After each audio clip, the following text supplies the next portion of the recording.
श्री कृष्ण की धरती पर समंदर की लहरों पर सवार महादेव की एक अद्भुत दुनिया, जिसके बारे में सुनो तो यकीन नहीं होता, लेकिन चमत्कार देखकर दिमाग भी चक्कर खा जाए। पहला धाम समुद्र के एक किनारे पर और दूसरा वहां से 10 किलोमीटर दूर समुद्र के दूसरे किनारे पर। दोनों धामों के बीच पानी ने एक पहेली ऐसी उलझा रखी है जिसे युगों से कोई सुलझा नहीं पाया। इसके भीतर बसा शिवा है। पहला धाम अदृश्य होता है तो दूसरा धाम प्रकट होता है।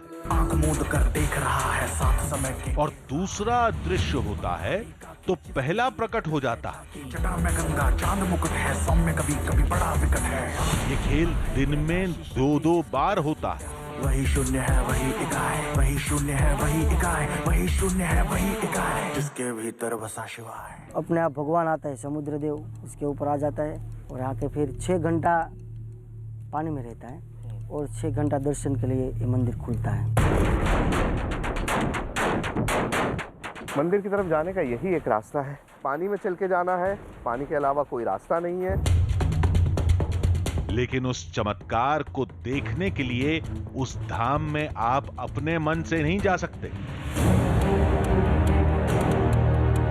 आपके जाने का, वहां रुकने का और वहां से लौटने का वक्त वो धाम और समुद्र खुद तय करते हैं और उस तय वक्त को महादेव का आदेश माना जाता है। ये किस तरह का चमत्कार है कि आपको दर्शन आपकी मर्जी से नहीं होते, टाइड की मर्जी से होते हैं, समुद्र की मर्जी से होते हैं। यहाँ पर भगवान श्री कृष्ण स्वयं पूजा करने के लिए आते थे। इतना ही नहीं, सागर की लहरों पर एक रहस्यमयी दिव्य ज्योति दिखती है जिसे लोग महादेव की दिव्य शक्ति का प्रतीक मानते हैं। शिव जी यहाँ प्रकट है साक्षात, ऐसा लगता है। 4 धाम की यात्रा करो, बाद में आपको दर्शन करना पड़ता है निष्कलंक महादेव का, तो आप निष्कलंक हो जाओगे, पाप मुक्त हो जाओगे। वो धाम अदृश्य कैसे होते हैं? सागर की लहरों में दिखने वाली उस दिव्य ज्योति का रहस्य क्या है? समुद्र के उस 10 किलोमीटर के दायरे में चमत्कार की क्या है कहानी? जानने के लिए चलते हैं महादेव से जुड़े एक अनदेखे, अनजाने और अलौकिक लोक के सफर पर। आधी हकीकत आधा फसाना। देश में महादेव के एक से बढ़कर एक धाम है जिनसे जुड़े चमत्कार के दावे आज भी लोगों को चौंका देते हैं। लेकिन आज हम एक नहीं 2 मंदिरों की कहानी आपके सामने लाए हैं। ये कहानी है गुजरात के 2 शिवधाम की, जिनके बीच कई किलोमीटर का फासला है, लेकिन दोनों से चमत्कार का एक ही दावा जुड़ता है। कहते हैं कि वो धाम अदृश्य हो जाते हैं, मतलब अचानक आंखों के सामने से गायब हो जाते हैं। अभी देखा तो सामने मंदिर है, कुछ देर बाद देखा तो वो गायब है। कोई जुगाड़ नहीं, कोई जादू नहीं, और दोनों ही धाम कुछ देर बाद फिर से प्रकट भी हो जाते हैं। इस दावे को जो भी सुनता है यही कहता है कि यह कैसे हो सकता है। हमारे मुंह से भी यही निकला। तो दावा करने वालों ने कहा कि आपके नहीं मानने से कुछ नहीं होता, चमत्कार सदियों से होता चला आ रहा है। आइए आप भी देख लीजिए।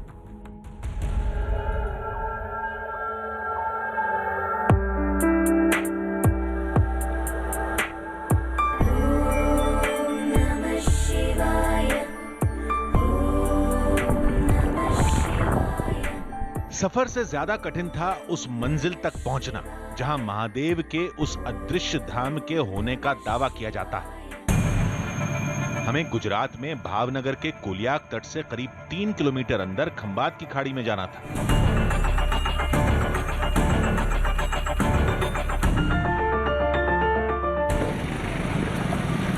किधर है? ढोगा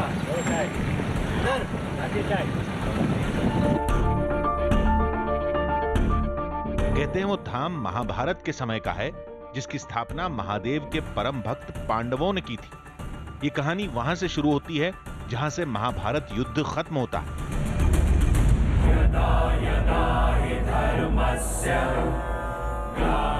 कहते हैं युद्ध में कौरवों को हरा देने के बाद भी पांडव शांत नहीं हुए थे। उन्हें अपने सगे संबंधियों की हत्या का पाप लगने का खौफ सताता रहता था। पाप के बोझ से छुटकारा पाने के लिए पांडव श्री कृष्ण से मिले। श्री कृष्ण ने उन्हें एक काली गाय और एक काला झंडा देते हुए कहा कि जिस जगह ये दोनों सफेद हो जाएं, वहां पर पांडव महादेव की तपस्या करें। ऐसा करने से उन्हें पाप से मुक्ति मिल जाएगी। पांडव ध्वज और गाय को लेकर घूमते घूमते समुद्र के किनारे पहुंच गए। वहां पर ध्वज और गाय अपने आप सफेद हो गए। कहते हैं उसी जगह पर पांडवों ने शिव की कड़ी तपस्या की और अपने सगे संबंधियों की हत्या के कलंक से उन्हें मुक्ति मिली। बताया जाता है कि 5000 साल से भी पहले भावनगर के इसी तट पर पांडवों ने महादेव की आराधना की थी। हमने बहुत नजरें घुमाई लेकिन कोई धाम नजर नहीं आया। समुद्र किनारे लोगों की भीड़ थी, भक्त लगातार आ रहे थे। दूर समुद्र में एक खंबे पर ध्वज लहराता भी दिख रहा था, लेकिन कोई मंदिर नहीं दिखा। हमने वहां कुछ लोगों से बात की, फिर जो मालूम चला वो हैरान कर देने वाला था। लोगों ने बताया कि अभी जहां ध्वज लहराता नजर आ रहा है, दरअसल धाम वहीं पर है। समुद्र में पूरी तरह डूबने की वजह से वो नजर नहीं आ रहा। लोगों ने बताया कि हाई टाइड की वजह से दिन में 2 बार ये मंदिर आंखों से ओझल रहता है। देखिए, समुद्र के जो टाइड्स होते हैं, जो पानी के आने जाने का सिलसिला होता है, ज्वार भाटा होता है, वो डिपेंड करता है चांद पर, लूनर साइकिल के ऊपर डिपेंड करता है। और जिस जिस तरह से चांद का वैक्सिंग और वेनिंग होता है, उसी हिसाब से पानी का ज्वार, पानी कितना अंदर तक आएगा, वो सारी चीज़ें डिसाइड होती हैं। अभी यहाँ पर आप देखिए कि ये अब यहाँ इस वक्त हाई टाइड है। हाई टाइड में भी पानी बहुत ऊपर तक नहीं आया है, लेकिन अगर आप मेरे पीछे देख रहे होंगे तो वो जो पिलर है जो उस मंदिर पे बना हुआ उस जगह पर, वो आपको दिखाई दे रहा होगा। और अगर आप ऊपर से गिनना शुरू करेंगे तो 5 सर्कल्स आपको दिखाई देंगे। एक वाइट है, रेड है, फिर वाइट है, फिर रेड है और फिर वाइट है। ये 5 आपको सर्कल्स दिखाई देंगे वाइट और रेड के। और उसके बाद पानी है, मतलब पानी वहाँ तक पहुँचा है जहाँ तक 5 सर्कल्स फॉर्म हो रहे हैं। समुद्र के किनारे काफी तादाद में लोग थे जो लो टाइड का इंतजार कर रहे थे, जिसके बाद पानी वापस समुद्र में चला जाएगा और समुद्र के नीचे से वो रास्ता नजर आने लगेगा जिस पर चलकर लोग महादेव के उस अद्भुत धाम तक पहुंच पाएंगे। इस जगह पर ज्वार भाटा कितना तेज आता है, इसे कुछ ऐसे समझा जा सकता है। यहाँ पर ये एक मूर्ति है जो समुद्र में पड़ी हुई है। अभी जब पानी आ जाएगा तो ये आपको दिखाई नहीं देगी, तो मैं इसको एक मार्कर के तौर पे इस्तेमाल कर रहा हूँ। और आप देखिए कि अभी पानी बिल्कुल इसके बेस पे है, अभी यहाँ पर भी पानी नहीं है। और आप देखेंगे कि किस तरह से तेज़ी से पानी बढ़ेगा और ये मूर्ति पानी में समाएगी। तो वो सारा सिस्टम हम आपको दिखाने की कोशिश करेंगे एक मार्कर के तौर पे कि किस तरह जब पानी बढ़ता है, जब ज्वार चढ़ता है, टाइड आता है, तो किस तरह से पानी बढ़ता है। इसको दिखाएंगे, देखिए।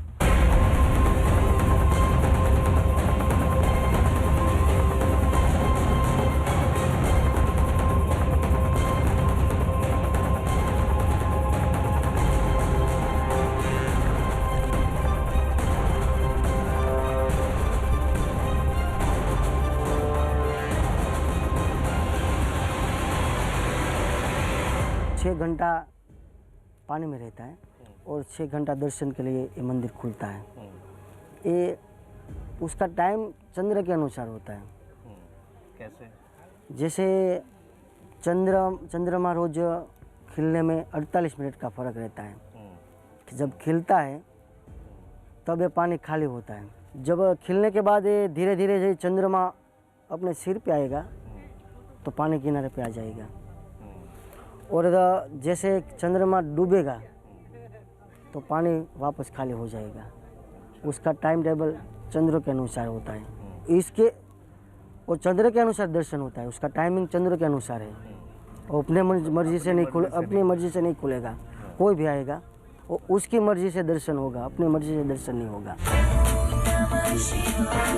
प्रकृति की इस अद्भुत घटना ने महादेव के उस धाम को चमत्कारी बना दिया है या वाकई वहां कुछ है, ये जानने के लिए धाम तक पहुंचना जरूरी था और पानी कम हुए बगैर वहां तक पहुंचना मुमकिन नहीं था।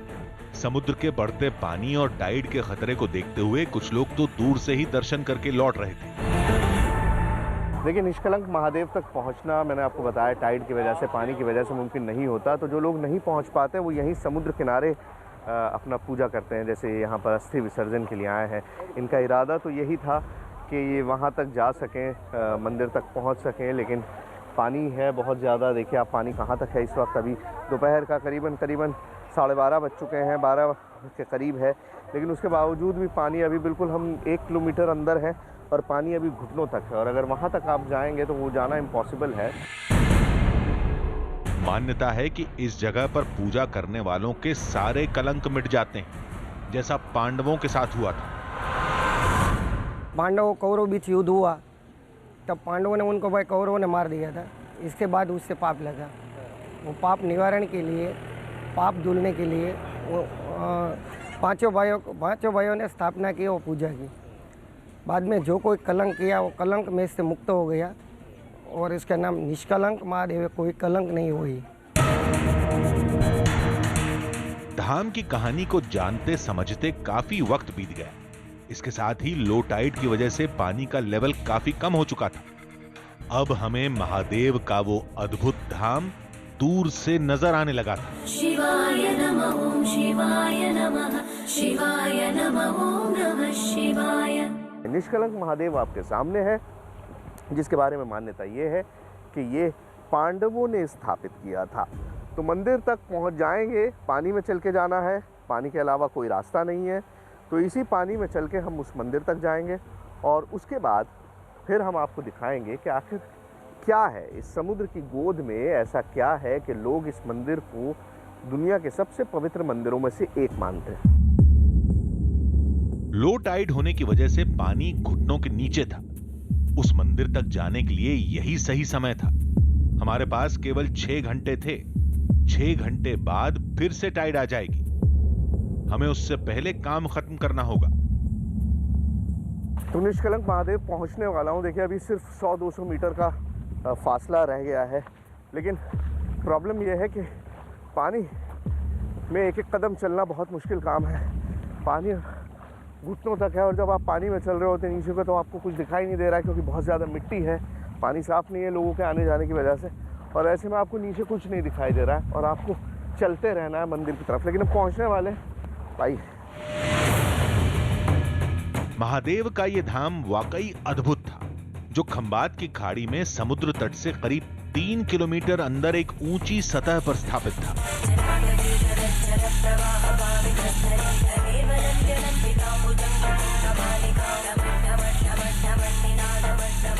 कहना मुश्किल था कि इस जगह को किसी इंसान ने बनाया होगा। शायद हर शख्स इस जगह को दैवीय मानता है।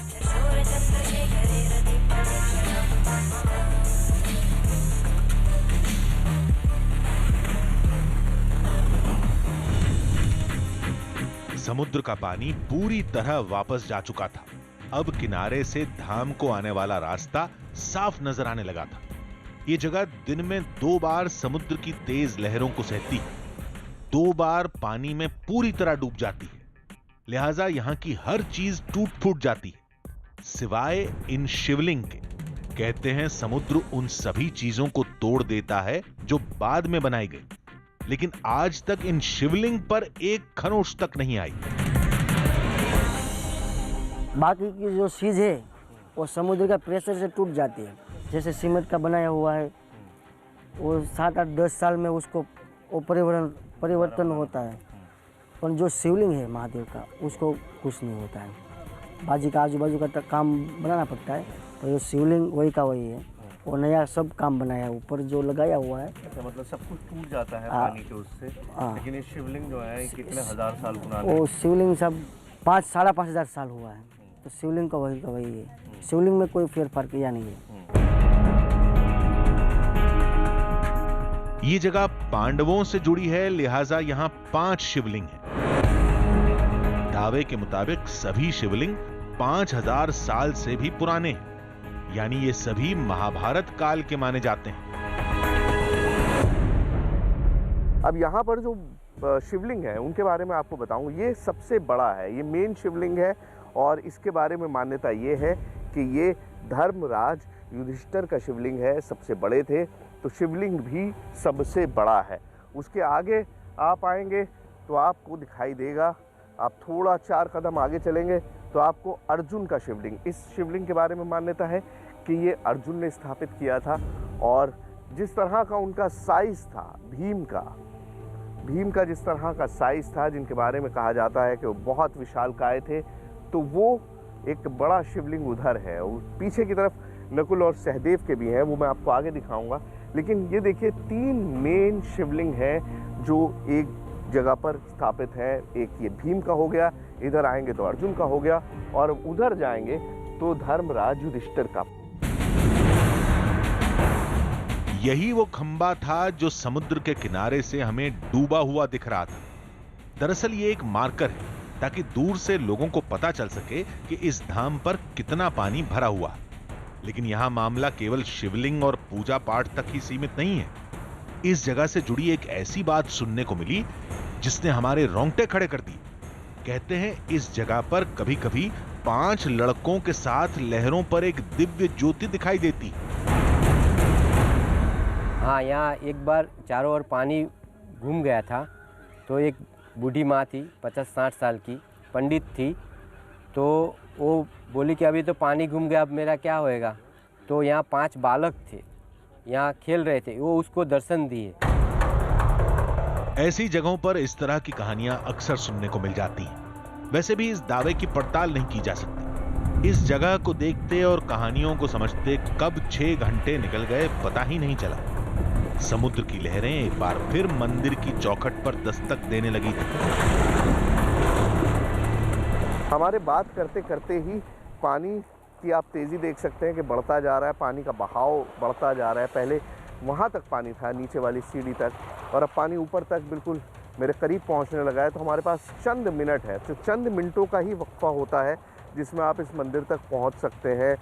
कभी कभी घंटे होते हैं, वो सब ज्वार की टाइड्स पर डिपेंड करता है कि आप किस तरह से यहाँ पर आ सकते हैं, लेकिन उससे ज़्यादा वक्त नहीं होता। कुछ घंटे होते हैं, दिन में स्पेसिफिक टाइम होता है, और अब पानी बढ़ता जा रहा है और हमको भी अब यहाँ से चलने का वक्त आ गया है।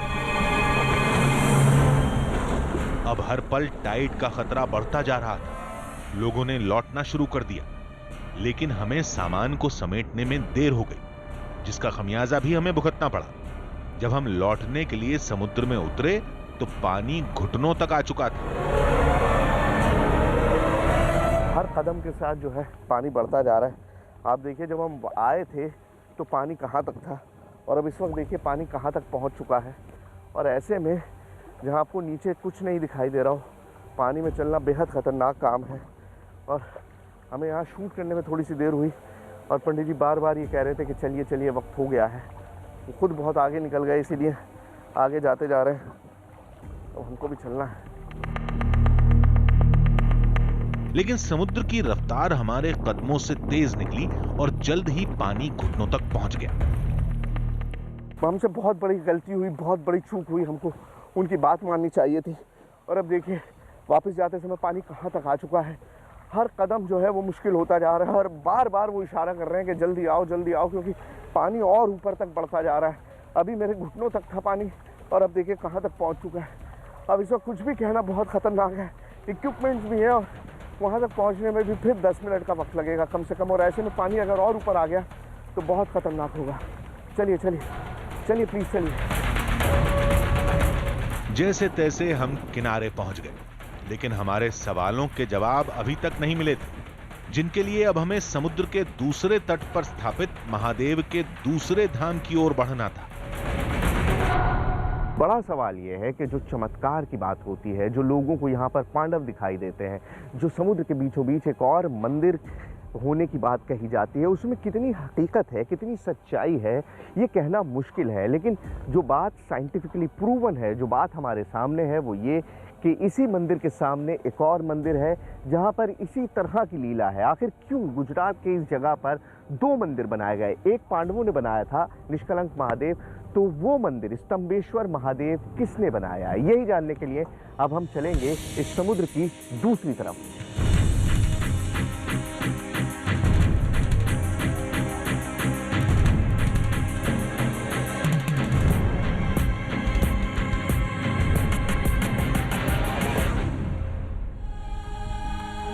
आधी हकीकत आधा फसाना। दूसरे धाम की कहानी तो और भी ज्यादा हैरान कर देने वाली निकली। उस शिवालय से जुड़ी ऐसी कई बातें हैं जिन पर विश्वास करना मुश्किल है। पहली बात यह कि वो धाम दिन में सैकड़ों लोगों के सामने कहीं अदृश्य हो जाता है। दूसरा, उस मंदिर का जिक्र कई पुराणों में है। कहते हैं स्कंद पुराण और शिव पुराण में जैसा लिखा है वो मंदिर हूबहू वैसा ही है। वही शिवलिंग, वही बनावट, वही जगह। लोगों ने कहा वहां गए बगैर धाम के चमत्कार को नहीं समझ सकते। कई सवाल थे, वो धाम कैसे गायब होता है? क्या वो बिल्कुल वैसा ही है जैसा ग्रंथों में लिखा गया है? यह जानने के लिए अब हमें भावनगर समुद्र तट के दूसरी तरफ भरूच के जंबूसर जाना था।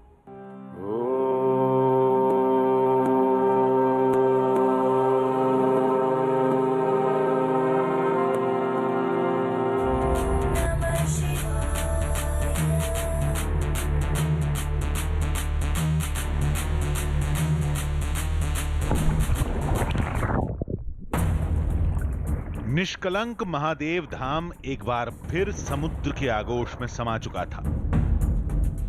इसके बाद हमारा कारवां महादेव के दूसरे धाम की तरफ बढ़ चला,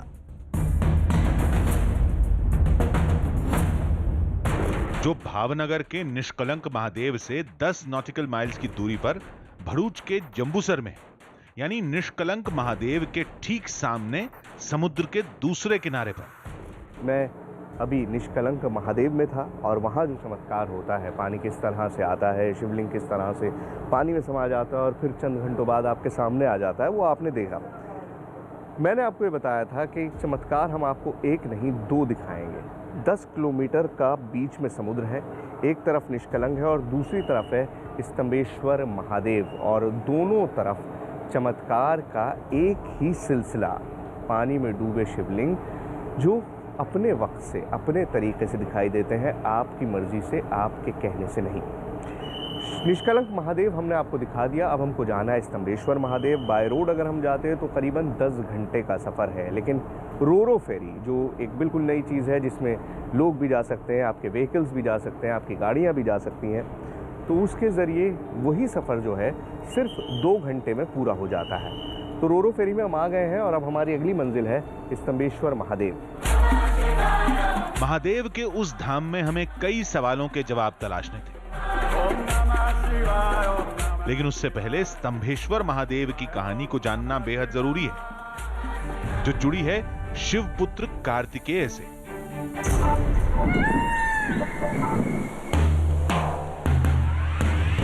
पौराणिक कथाओं के मुताबिक कार्तिकेय बेहद शक्तिशाली थे। इसी वजह से देवराज इंद्र ने उन्हें अपनी सेना का सेनापति बना दिया था। कार्तिकेय ने ही ताड़कासुर राक्षस का वध किया था, जिसे ब्रह्मा जी से अमरत्व का वरदान मिला था।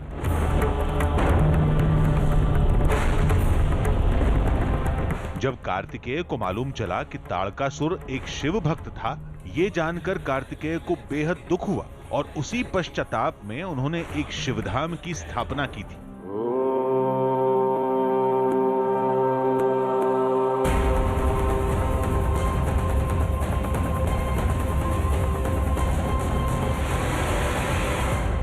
तो अब फेरी का सफ़र ख़त्म हो चुका है, ये समुद्री सफ़र हमारा समाप्त हो गया है और अब हम जा रहे हैं स्तंभेश्वर महादेव की तरफ। आइए।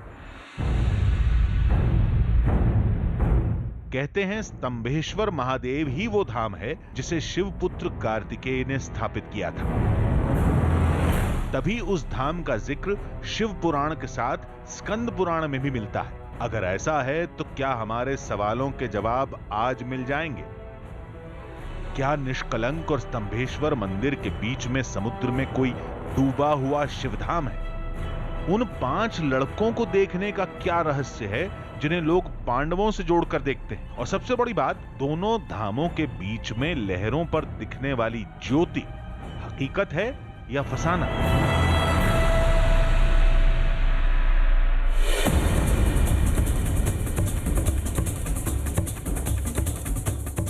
इन सारे सवालों का जवाब पाने के लिए हम लगातार धाम की तरफ बढ़ते जा रहे थे और चंद घंटों में हम वहां पहुंच भी गए।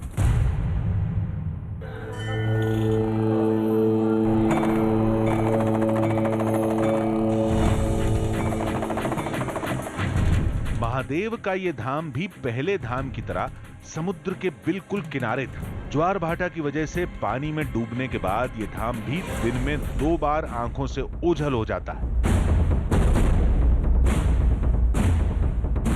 मान्यता के मुताबिक ये धाम इतना पवित्र है कि खुद समुद्र देवता शिवलिंग का जलाभिषेक करने चले आते हैं।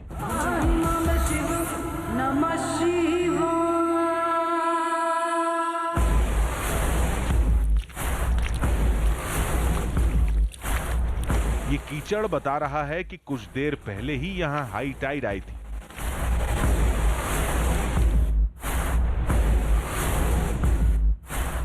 तो मेरे पीछे इस वक्त स्तंभेश्वर महादेव मंदिर है और जहां पर मैं खड़ा हूं वो एक तरह से समुद्र तल है। अभी चंद घंटों पहले तक यहां पर इतना पानी था कि मैं अगर खड़ा होता तो भी पूरा का पूरा पानी में डूब गया होता, लेकिन इस वक्त यहां पानी नहीं है। पानी रिसीड कर चुका है, पीछे जा चुका है और ये यहाँ पर हर चंद घंटों बाद होता है। बड़ा सवाल यही है कि समुद्र के 15 किलोमीटर 20 किलोमीटर के वक्फे पर 2 शिवलिंग हैं, 2 इस तरह के आराध्य शिवलिंग है जहाँ पर इस तरह का चमत्कार होता है। और बड़ी बात यह है कि वहाँ पर भी 5 शिवलिंग हैं। यहाँ पर नज़र सिर्फ एक शिवलिंग आ रहा है, लेकिन मान्यता यही है कि 4 शिवलिंग आज भी समुद्र में कहीं पर हैं, उनकी खोज होनी बाकी है। तो बड़ा सवाल, जो सबसे बड़ा सवाल है इस कहानी से जुड़ा, वो ये कि इस तरह के 2 चमत्कारी जगह बिल्कुल आमने सामने बीच में समुद्र, क्यों? यहाँ पर क्यों?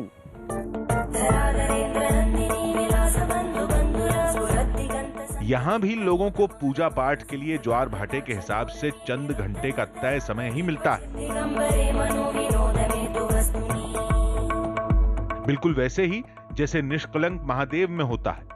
फर्क बस मंदिर के ढांचे का है। ये धाम पहले वाले धाम के मुकाबले भव्य है। पानी कम होते ही लोग शिवलिंग की पूजा में जुट जाते हैं। ओम नमः शिवाय। इस वक्त आपके सामने है स्तंभेश्वर महादेव। अब इसकी फॉर्मेशन की अगर हम बात करें तो हजारों साल पुराना है। जिस तरह की कहानी है कि स्कंद महापुराण में इसका जिक्र है और ये इसके बारे में जानकारी बहुत कम थी, बहुत कम लोग जानते थे कि यहाँ पर स्तंभेश्वर महादेव मौजूद है, क्योंकि एग्जैक्ट लोकेशन उसमें नहीं दर्ज थी। उसमें दर्ज था कि हाँ इस तरह का एक सागर के पास है जहाँ पर इस तरह से एक शिवलिंग है, और उसके बाद ये रेत में दबा हुआ था। तो बहुत कम लोग इसके बारे में जानते थे। अभी मतलब 35-40 साल से इसके बारे में ज़्यादा जानकारी फैली है। लोगों को ये अंदाज़ा था कि इस एरिया में कहीं ना कहीं इस तरह का शिवलिंग है, लेकिन वो कहाँ पर है, उसका एग्जैक्ट स्पॉट कहाँ है, वो किसी को नहीं पता था। अब इसके आसपास जो आप सारी चीज़ें देख रहे हैं वो सारी मैन मेड है, मतलब बाद में बनाई गई हैं। ये जितना भी पत्थर का काम आप देख रहे हैं, और जैसा मैंने आपको पहले भी बताया कि पानी लगातार आता जाता रहता है, हज़ारों सैकड़ों फीट पानी के नीचे भी दब जाता है, उसके बाद भी ये अपनी जगह पे मौजूद रहता है। जितना भी मैन मेड स्ट्रक्चर है वो टूट जाता है, चंद सालों बाद उसे बदलना पड़ता है, लेकिन ये हज़ारों साल से यहाँ पर मौजूद है और स्तंभेश्वर महादेव के नाम से अब सारी दुनिया इसे जानती है। बताया जाता है कि महाशिव पुराण के रुद्र संहिता भाग 2 के अध्याय 11 के साथ स्कंद पुराण में भी इस शिवालय का जिक्र किया गया है। ये समझने से पहले इस धाम की लोकेशन को समझना बेहद जरूरी है। इसको महिसागर संगम गुप्त तीर्थ बोला जाता है। यहाँ से अरब सागर और यहाँ से मही नदी, ताप्ती, साबरमती और नर्मदा जी, 7 नदी इसमें भेगी है। मतलब यहाँ का मिलन होता है अरब सागर और महिसागर, तो इनका नाम पड़ गया है महिसागर संगम गुप्त तीर्थ। तब उन्हें यहाँ पर उल्लेख किया, तो ये बहुत तपोबल, मतलब बहुत तपी, हजारों ऋषियों मुनियों ने यहाँ पर तपस्या किया। लेकिन हम इस बात को तभी मानेंगे जब हम खुद स्कंद पुराण के उस हिस्से को पढ़ेंगे जहां इस मंदिर वाली जगह का जिक्र किया गया है। इसके लिए हमने एक बाबा से बात की जो सालों से इस धाम की देखरेख कर रहे हैं।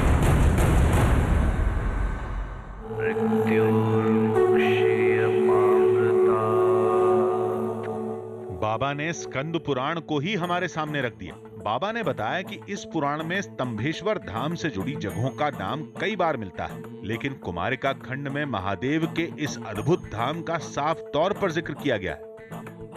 पूर्ण सलिला मही नदी समुद्र में मिली हुई है। जहाँ मही और समुद्र का संगम होता है वहाँ स्तंभ नाम का तीर्थ है, स्तंभेश्वर महादेव। अच्छा। जो तीनों लोकों में विख्यात है। वहाँ जो मनुष्य स्नान करते हैं वे सब पापों से मुक्त हो जाने के कारण यमराज के समीप कभी नहीं जाते। स्कंद पुराण सदियों पुराना ग्रंथ है और इस पुराण में धाम के जिक्र होने का मतलब यह है कि यह जगह पौराणिक काल की है। तो क्या इस जगह से चमत्कार के वो तार भी जुड़ते हैं जिनकी तलाश में हम भावनगर से भटक रहे हैं? इस सिलसिले में हमने कई लोगों से बात की, लेकिन सबके पास किस्सों के अलावा कुछ नहीं था। लेकिन एक कहानी ऐसी थी जिसने हमें भी चौंका दिया। कार्तिक स्वामी को यहाँ पर आए तो कार्तिक स्वामी को ये भूमि बहुत अच्छी लगी, बहुत तपोवन भूमि लगी, तो उनको सुंदर लगे। तब उन्होंने कहा कि यहाँ पर ही स्थापना करूँगा मैं। तो यहाँ पर उन्होंने 5 शिवलिंग स्थापित की। 5 शिवलिंग, जिसमें से एक ये निकल चुके हैं स्तंभेश्वर महादेव। अभी 4 दरिया में अभी गुप्त है। स्कंद पुराण में लिखा हुआ है। इसके भीतर बसा शिवाय। वहां भी 5 शिवलिंग, यहां भी 5 शिवलिंग। वहां भी एक धाम के समुद्र में डूबे होने की कहानी सुनने को मिली थी और यहां पर 4 शिवलिंग के डूबे होने की बात सामने आई। क्या इन दोनों बातों में कोई रिश्ता है?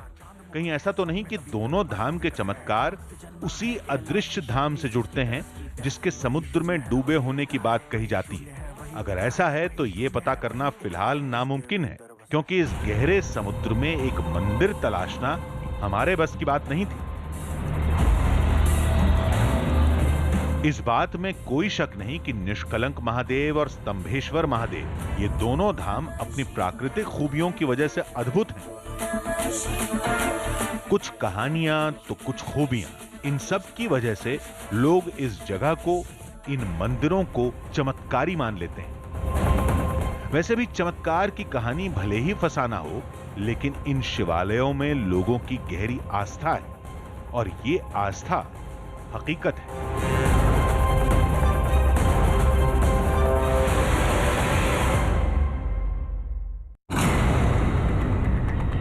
एक धाम जहां पहली बार गूंजा था महामृत्युंजय मंत्र,